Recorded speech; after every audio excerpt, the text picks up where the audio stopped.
Our ancestors left us with some considerable legacy of architectural proportions.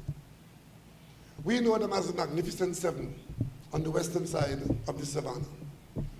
That is the cultural and architectural legacy of all the people of Trinidad and Tobago, even the unborn.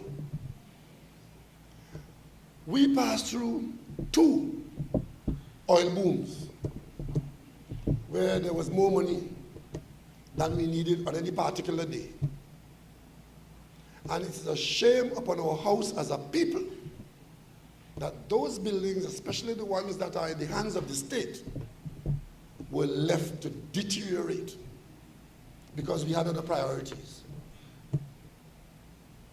A people that does not appreciate its heritage is a people that is not worthy of national independence.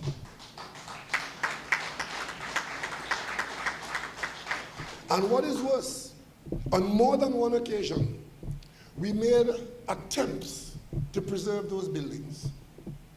We spent money, more money, some money and more money, but the end result is that the buildings are crying out for attention.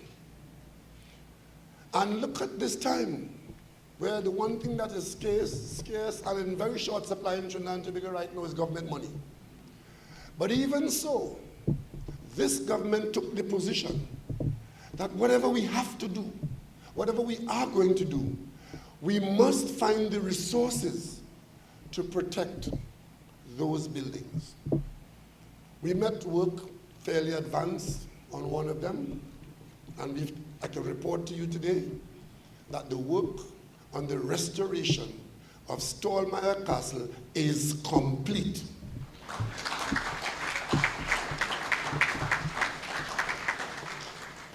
And that was done, that completion was attained by the fact that as Prime Minister, I headed a small committee of cabinet members and other persons and took direct charge of this assignment. And today the project is completed and we are now going to move on to Whitehall. That will be done in a similar manner. As a matter of fact, the note came to the cabinet for us to move on to the Whitehall restoration. But we just found that the figures were just too high.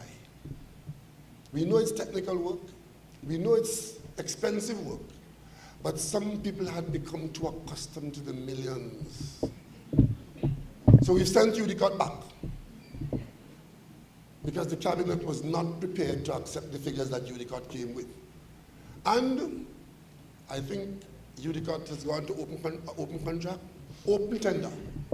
Because you see, if you keep talking to the same people all the time, you'll get the same price.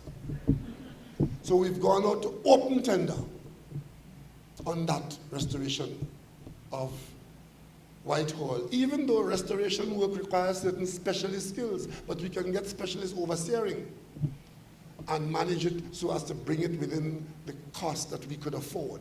What we can't afford is to say that we can't afford it and leave it there to rot. That's not going to happen. So while we are trying to get a better price to get the job done, and it has been delayed for a few months, I have every confidence that in the not too distant future, the same way we have completed the restoration of Stallmeyer Castle, we will complete the restoration of Whitehall. And of course,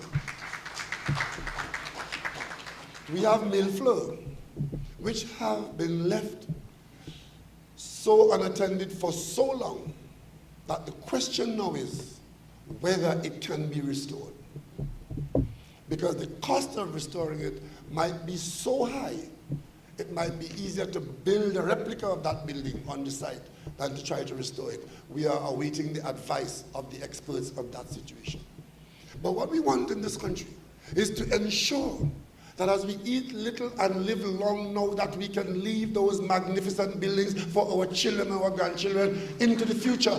And they will be a symbol of Trinidad and Tobago, not of the past, of the present, but all times, past, present, and future. Another iconic building, which is the subject of national shame, is the Red House. The Red House. And the committee I mentioned a while ago took responsibility for the restoration of the Red House.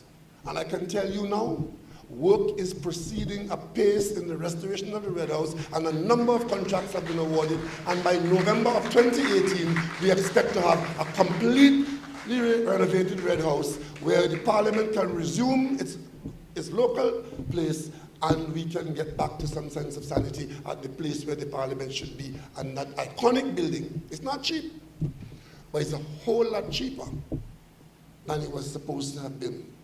I think the figure that they were, when we came into office, tenders were invited, we met that, tenders were invited, and we were looking at a cost of over $400 million to restore the Red House. We said, like I told you a while ago with Whitehall, we said that that is too expensive. There must be another way and a cheaper way. And if we have proper competition, we can get it done cheaper. A little delay was involved. We've gone down that road, and I can tell you that it is coming in at about half that cost. So we have saved about $200 million in the restoration of the Red House.